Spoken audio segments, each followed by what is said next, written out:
Good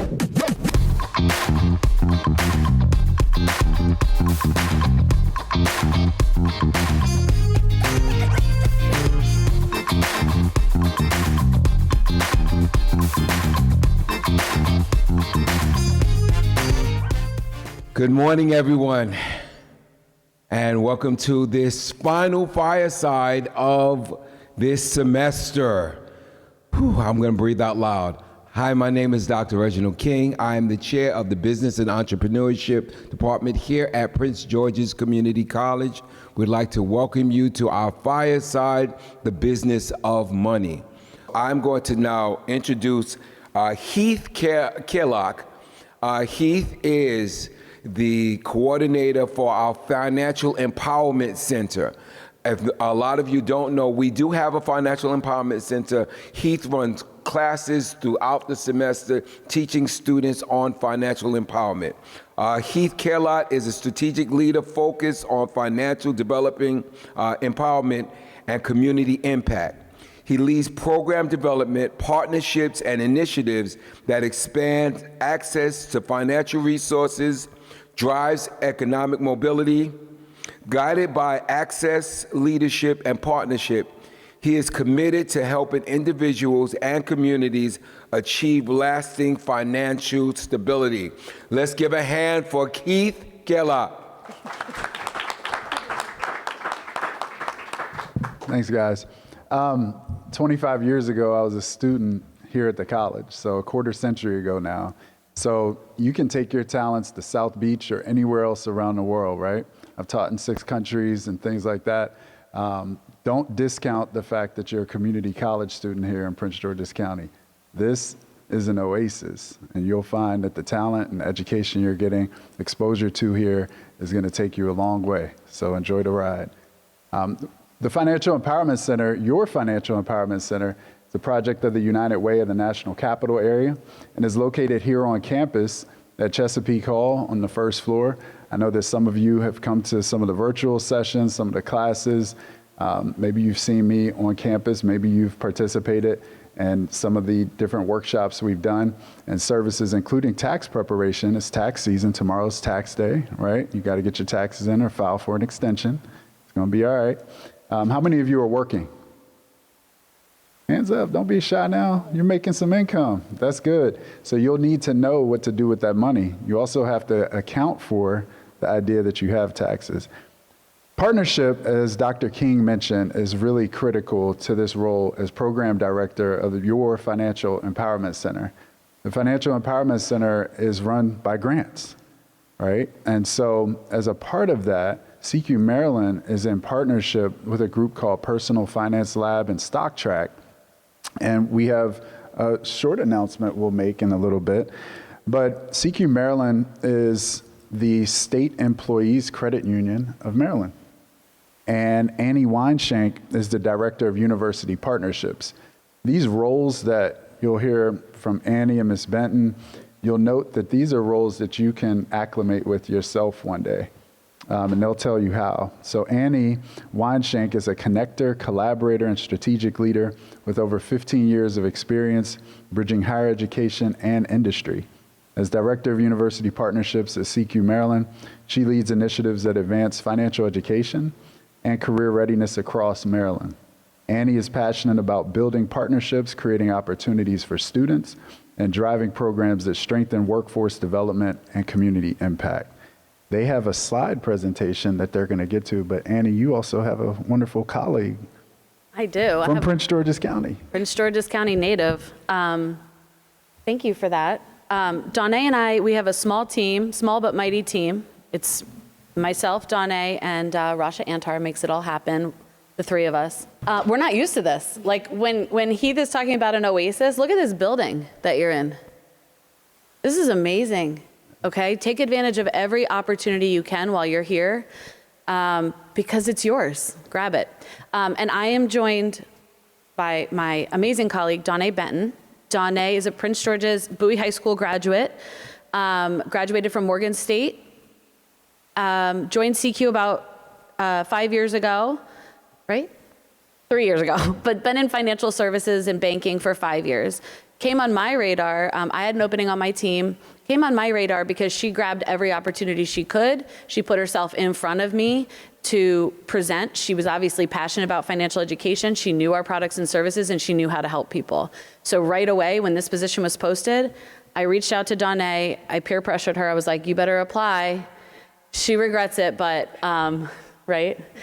But that's okay, because she, she's building something with me and with Heath and with Dr. King, just of one of many institutions. Prince George's Community College, we're at Montgomery College, we're at Frederick, we're at University of Maryland, Morgan, Coppin, Frostburg, Salisbury, Towson, okay? And we're working together. And so when I say grab every opportunity, do it. At Morgan, she worked in the sports marketing department as an intern where she got paid. And that was attractive to me.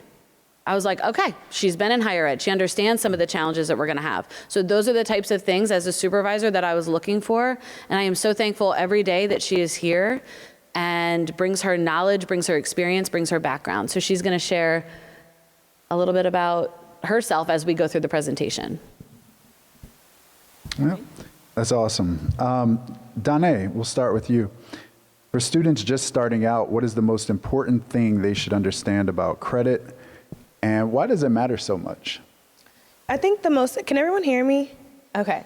I think the most important thing definitely is the education, but also learning to not only build your credit, but build it slowly and safely, because a lot of students, because of the complexities around credit or just them not having that guidance, by the time it's time to apply for something, they always get told, oh, you don't have enough credit. So then they start to jump out there and apply for multiple different things, right? But without understanding how these things work, understanding interest, understanding fees that are associated. Do you have enough income to suffice the things that you're asking for? So I feel like that's where a lot of people get confused and mixed up and kind of set themselves back a little bit, because you have to understand every moving part of credit. It's not just, I know I need it to get loans, but it plays a major part in so many other financial decisions. Even, we're going to go over it a little bit in the slide, but credit plays a part in so many different things, and it's important to know how to use it safely so that you don't mess yourself up.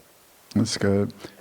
Annie, so when you think about financial mistakes and cognitively what it does to the brain, it makes you not want to do that anymore. So what are some common mistakes that our students at Prince George's Community College can avoid now before they really get going financially? Okay, I think our friend over here said it, lifestyle inflation, trying to keep up. What we're gonna talk about today, it's okay to want things, and things are okay. We all work hard. If you wanna get your nails done, if you wanna get new shoes, if you wanna go get that Starbucks, no one should shame you into rewarding yourself, but it is about rewarding yourself responsibly and not living outside of your means, right? So if you get a check, for $2,000 after your stipend and that, for your internship, how are you gonna divvy that up, right? You gotta pay yourself first, that's future you. Then you're gonna pay your bills and your responsibilities and then reward yourself, okay? But I think that's one of the biggest mistakes, is trying to keep up. And I also think lack of educating yourself. So you all are in here today because you have an interest in it, right? Whether it was a requirement or not, we're happy you're here. What I'm saying is, take advantage of that. TikTok sometimes can be a great resource. Financial Empowerment Center, SECU, your financial institution. And then I would also say, just because mom and dad, aunt and uncle, grandma and grandpa bank with Bank of America, doesn't mean that's right for you. And it's okay to have multiple financial institutions, but you're the consumer. It is a privilege. You all are in here. You have high earning potential. You should look at banking institutions and financial institutions. It is a privilege to keep your money. So if they're not giving you what you need, get out, okay? That's what I would say. So Annie, when you and I were coming up, I would say Janae, maybe not so much, but she's younger. Danae, yeah. So, but when you and I were coming up, there was nothing like a financial empowerment center on a campus. So I mentioned to you all 25 years ago as a student here, there wasn't a financial empowerment center. And some of you are going to be working professionals soon. Some of you are already earning income, as you attested to, and you're going to need to know what to do with that money. So it's waiting there for you when you want to buy a home, when you want to pay off your loans and such. So Dawne Benton, can you share with us your financial education experience when you were a college student and how you took advantage of it to get to where you are now? I'm going to be completely honest. I had no financial education. Even through college, I pretty much had to learn the hard way because, and I blame my mom because I love her to death, but she didn't have that education, so it wasn't passed on, right? I grew up in a household where adults handled the finances. I was a kid. So I maneuvered through college not having the correct mindset about saving, investing in yourself, all these different things. I made money and spent money, which essentially can lead to a lot of high interest debt. And I had to learn the hard way when I graduated, dealing with that, having my first check, but having so much of those funds allocated to paying back that debt that it took me a little bit to get to where I needed to be. It wasn't actually, although I've been in banking industry for 5 years, I've only been at SECU for 3, but it wasn't until I got to SECU that I learned the importance, of just the wealth of knowledge behind financial education. It literally completely changed how I think about money, how I speak to my money, how I spend my money, how I save my money, because I learned all of these different ways to diversify your funds to make it work for you, to help you get a better financial future. So education definitely is big. And that's why I'm glad that you all have the opportunity to even encounter this type of education while you're in school. So before you graduate and have to make those big decisions, you at least have a wealth of knowledge to be able to make decisions, knowing how it will affect your future. And ultimately, you're in charge of your financial future. So you get to say where the money goes, where it does not go, and what you agree to versus what you don't agree to. So yeah, it took a while. And I would just say very similar. My parents did not talk about money. We didn't have any money. We had houses foreclosed on. Things happen. And I knew that when I decided to have kids, that's not going to be me. That's not going to be me. I'm not going to have kids sneaking money into my wallet as a mom, right? I'm going to talk to them about finances. And that really is generational wealth, right? We think about generational wealth, and it's about talking to each other about it. It was very taboo. When we were growing up, you didn't talk about money. It was culturally not appropriate. That's why we're here. We will talk about money. We will talk about money until the cows come home, right? Like, we are here to talk about money, and it is okay to talk about money. And it is okay to say, I'm struggling and I need help. And a lot of times as young people, you have it all figured out, right? You don't need anybody to help, but you actually do. And there's so many resources. So we're going to go through all that. Yeah.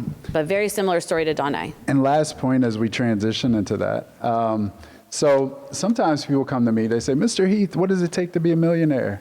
If you're 20 years old right now and you're able to put away $160 twice a month for the duration of the time it takes for you to retire. So if we said you're going to retire at 67 years old, that gives you 47 years to put away $160 a month. Now, if you're working, that's very doable, right? And pretty much you can guarantee a 6% return on the stock market. In the history of the stock market, you get about a 6% return, and that's after inflation and taxes are accounted for with those gains, and you'll be a millionaire, right? That's it. If you keep track of the money and you start early enough, you can make it very easy on yourself. At about $319 a month for those 47 years, you can be a millionaire. Now, are there other ways to become a millionaire at a different tempo? Absolutely. Dr. King can tell you all about business and all about the different gains and income from that.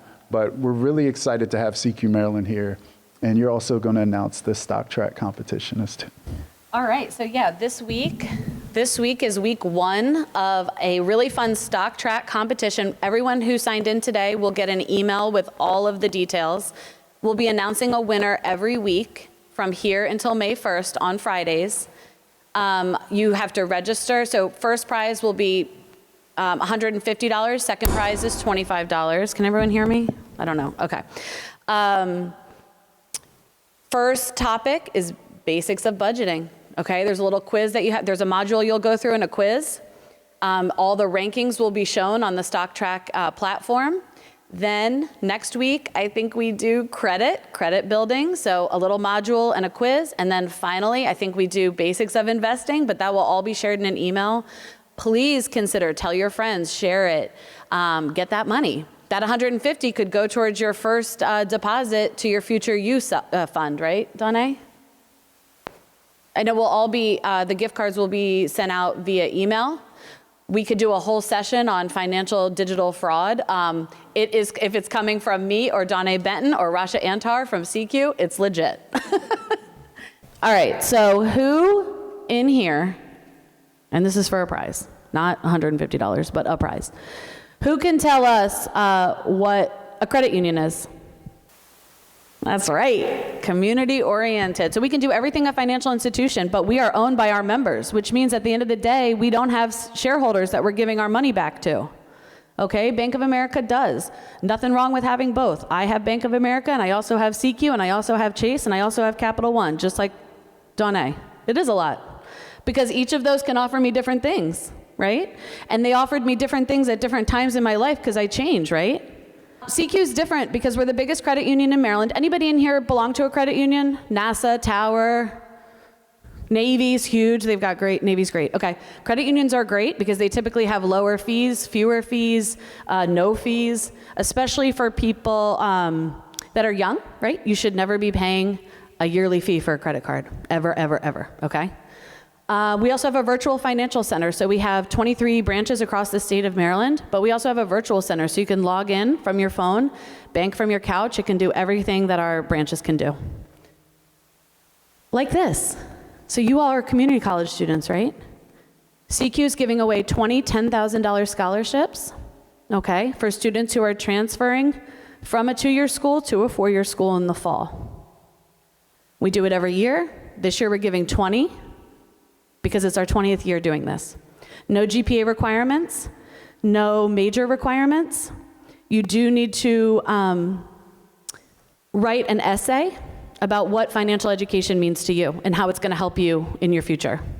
And if you decide to join SECU at any point with Dawne or I, you can get $100 in your checking account. So just to let you know, that's a little bit more than what Heath said to start saving. All right, Dawne, I'm going to get you up. Here's $100 to get you started. I kind of already went through this. All right, Dawne is going to talk about budgeting real quick. So when you're thinking about your financial journey, what are some goals that you're going to set for yourself? You got to think about, okay, where do I start, right? A lot of people think I have to start with a lot of money or I can't make certain decisions because I don't have a lot of money, I don't have a lot of income. But the simple thing is just to start budgeting. This is your step one, right? Understanding where your money is coming from and where your money has to go. So we talked about lifestyle inflation, right? It's okay to spend some of your money, but you have to make sure that you're doing it responsibly. So this is kind of a basic budgeting method, but you adjust it based off of your financial needs or what your monthly obligations are. So 50% is going to be your necessities. How are you going to pay for your transportation, the roof over your head, the food that you eat? What are some bills that you know are going to come out every single month? Those funds will be allocated there. Second part is going to be 20% for your savings.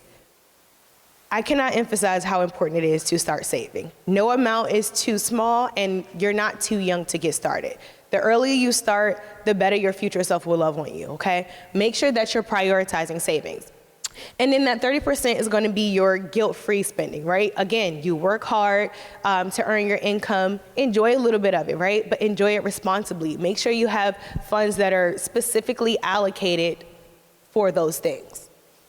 So one time I saw Dawne doing something on her phone that looked so crazy to me. I was like, what is this? What is this? She's like, this is how I track all my savings. This is how I track every single thing that I do. And like, that's how you have to approach your finances. Like you go, anybody in here go to the gym?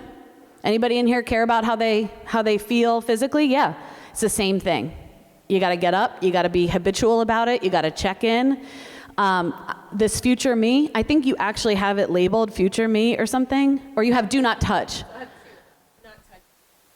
Okay, that is, so she knows, because she has a goal set in mind of what she wants to do for her 30th birthday, and she's like, this is do not touch, okay? So the two things that you could take away from this section is make it automatic like our friend over here does, Anybody have an internship this summer or start their full-time job or anything like that? Okay, maybe. When you go in on day one, you're gonna know your checking routing number and your account number. You're gonna know your savings account number. Set it up when you get your direct deposit, okay? That way you don't think about it. All right, we're gonna talk about credit. All right, why credit matters, okay? First of all, I wanna say this. You heard our stories. Credit is change, it can change. What it once is not what it always is. It doesn't define you. It doesn't say, this is who I am forever. It's a game, and that's how you have to look at it, okay? Dawne and I have been in the lowest parts and the highest parts, okay? And the reason we got to the highest parts is because we started paying attention, okay? And we prioritized it. So it doesn't mean this is who I am and I have to feel bad about it. There shouldn't be shame with it, okay? Go to the next one. But it is important because what it does is it tells me as a financial institution, if you want to borrow money, are you going to pay me back? And why that's important is if you don't pay me back, it's going to really negatively affect you long term, okay? It's going to affect your access to things, and it's going to affect how much money you end up putting out, okay? We didn't make the rules. We live in a capitalistic society, right, where we want things, and a lot of it is based on credit. And these are those rules that they've put forward, okay? This is the range, so, fair, all the way up to 800. We heard from different people here that you can get it on your app. I think what we would recommend, and Dawne might have a different feeling about this, but I would say once a year, freecreditreport.com, and then check on your Capital One or your SECU app, your credit score. Would you say that? Like one, okay. And do you mind talking about why it's important to check your report? Yeah, so it's one thing to know what your score is. Got this. Sorry. It's one thing to know what your score is, right? That is super important because that will give you the confidence to know kind of where you stand or what your chances are of being approved for whatever you're asking the borrower for, the lender for. Now, it's also important to know what your credit report is saying about you. Simply because, yes, you may have a good score, right? But within the past couple of years, what has creditors said about you, right? So did they report any late payments? Is there anything on there that does not belong to you, right? Maybe you have old addresses, old phone numbers. You want to make sure that not only do you know what your number is, but what exactly is being said about you, okay? Because yes, you can go into a financial institution and apply because you think you have a qualifying score, but as soon as we pull that report, we can see anything and everything that has been said on you. So we can see how many days you were late on a payment, how often you were late, when the last time you were late, if you were charged off, all of these things show up, right? So this is kind of how we play the game of underwriting, of trying to see, okay, yes, you may have the score, but do you have the income to suffice? What other debt do you have? These are really important because if there's something on there that does not belong to you, you want to get that taken care of, right? Because it affects your ability to borrow. Okay. All right, what impacts your score? So these are all the things that make up your score. We've got new inquiries, which we'll get to. Credit mix, that's types of loans. So if you have student loans, a personal loan, and a credit card. Length of credit history, so that's, I opened my first credit card when I was 20, and I thought I was big time. I thought I was rich, and I had to realize that I wasn't, because it wasn't my money. But I went out and I maxed it out. I was like, I have so much money, let's go out, let's go, let's hit up everything. And it took me almost 5 years to pay that off, okay? Yeah, it was nasty. But it still shows up, length of credit history. And it's not in a bad way. It just says she had a credit card for this period.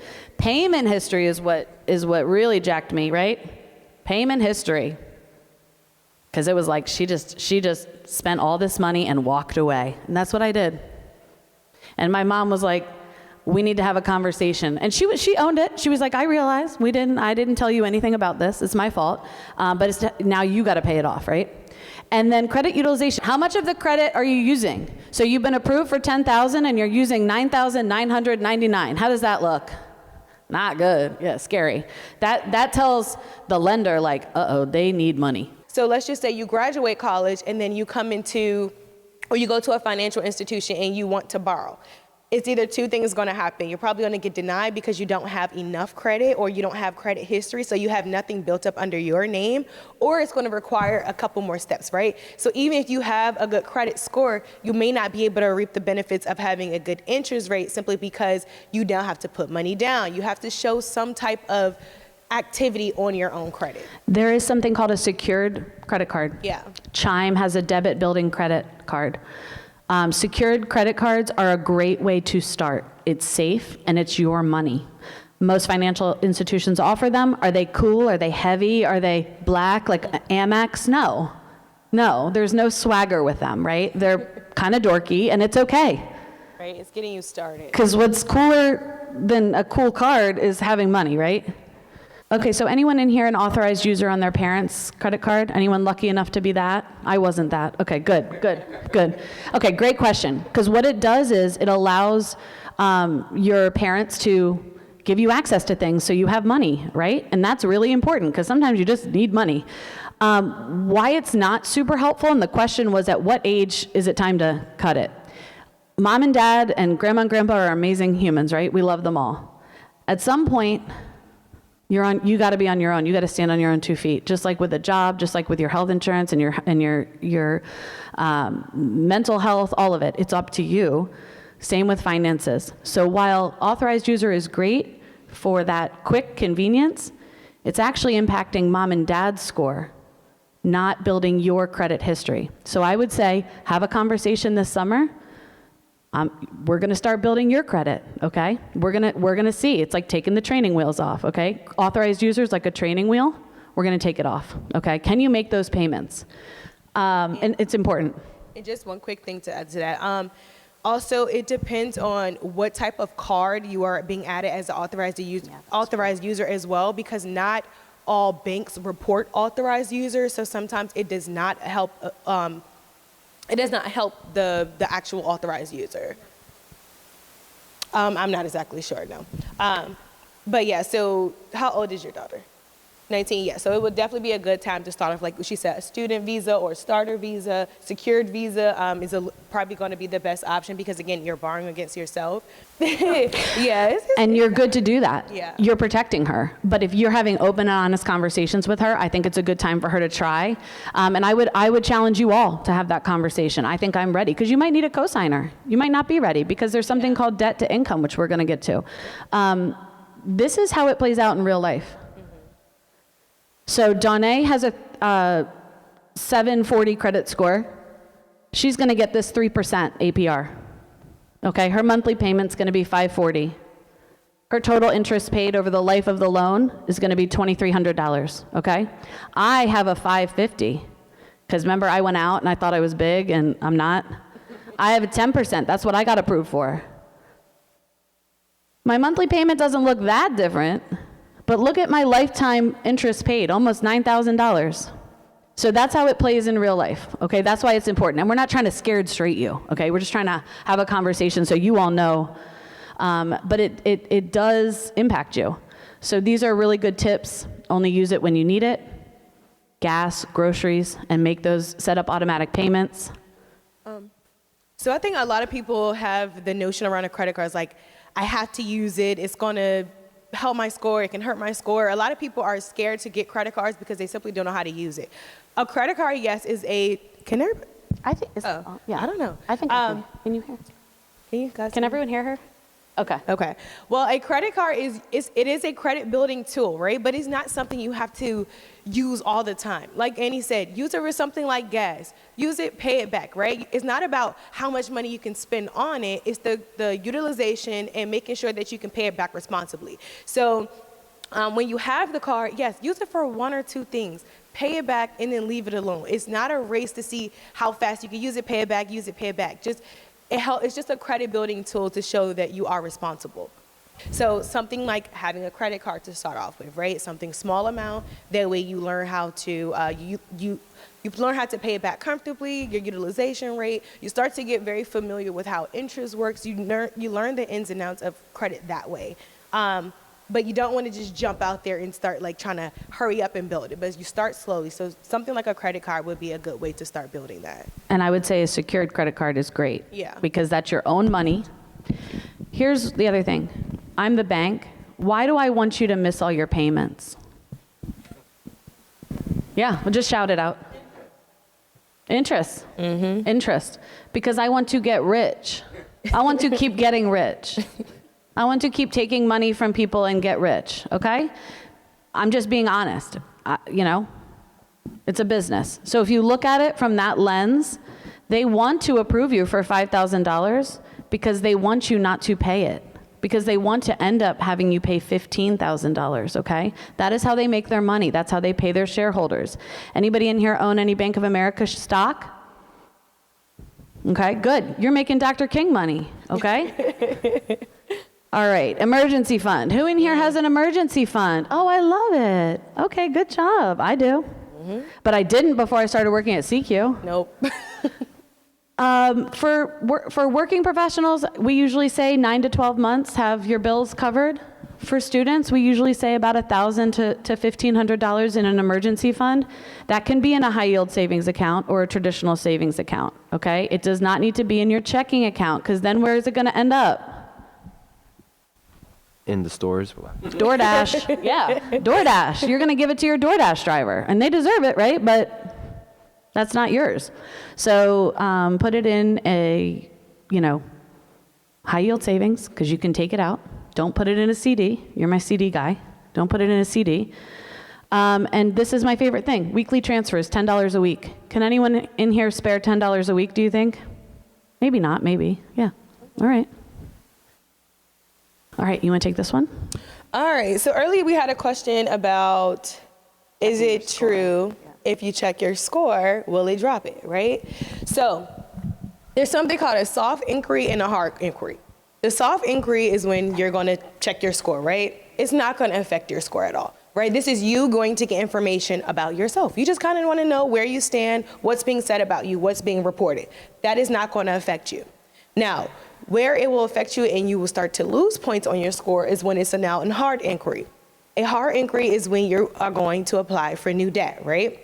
So it happens while applying for credit. It will lower it slightly, but it shows lenders kind of where you stand if they're going to say yes. This is where we pull that for report, right? This is why it's important to know not only what your score is, but what your report says, okay? This is where we do that deep dive. So yes, it will drop your score a few points. But a soft inquiry, you just going to maybe look at your banking app or Credit Karma or any of those things, it will not affect your score. It's just you going to gather information about yourself. So does anybody in here go to a mall? I used to use this example and then people stopped going to the mall. Okay, good, I'm glad, malls are back, okay. In the 90s, there used to be Gap cards and Victoria's Secret cards and all these cards, Macy's card, okay? They don't have that as much anymore. Now you have Target, Costco, things like that, okay? If I went to the mall one day and I said, okay, I want to open a line of credit at this store, this store, this store, and this store. As a lender, I'm like, something's up. What are they doing? Is it a fraud alert? Something's happening. And that's how financial institutions are viewing you as a risk, okay? So that's why. Okay. Okay, ways to save. So, but this is a good segment because, and then a CD. Our friend brought up a CD. Do you know what a CD is? That's great. She puts the money in and what happens? He went like this. The interest builds up on it, yeah. Well, we're gonna mime what the CD does because that was great. It just literally builds money on top of money. So you're typically gonna get a good rate with a CD, 4%, 5%. A while ago we had 6%. But what you can't do is you can't touch it for a little bit. So you might not be able to touch it for 6 months. So what's nice about the high yield and the money market is you can withdraw potentially. The CD, you have to be a little bit more planful. Okay, this is what Heath was talking about. What do you all have in this room that me and Heath and some other people don't have? Yes. Youth. He didn't want to say it. I know. I'm just kidding. His hand shot up faster than I've ever seen. He's like, we're young. Yeah, that's right. We're old. Older. Okay. So look, Jack starts $200 per month at 25, 96 grand. Okay. Then we got Jill starting at 35. She ends up with 72. And then poor Joey, it doesn't look so good, right? That'd be like Joey's me right now. You can still make something. You can always start, but you got to start soon, right? So we had a lot of slides. We're gonna have to come back. Yes. We're gonna have to come back, but this is really what I want you guys to think about. That compound interest. So that's what we just saw on that previous slide, okay? If you start now, would you rather have $1 million today or a penny that doubles every day for 30 days? The penny. You want the penny because this is something that's used in financial education. It shows you, look at your value of your penny versus your million. It's what Dr. King was talking about earlier. Okay, if you win the lottery and you get a chunk of change, but you don't invest it, you could end up with your $1 million. But if you have your $1 million and you invest it with like the penny, you could end up with almost $6 million. Thank you all for coming out. Let's give them a hand, please.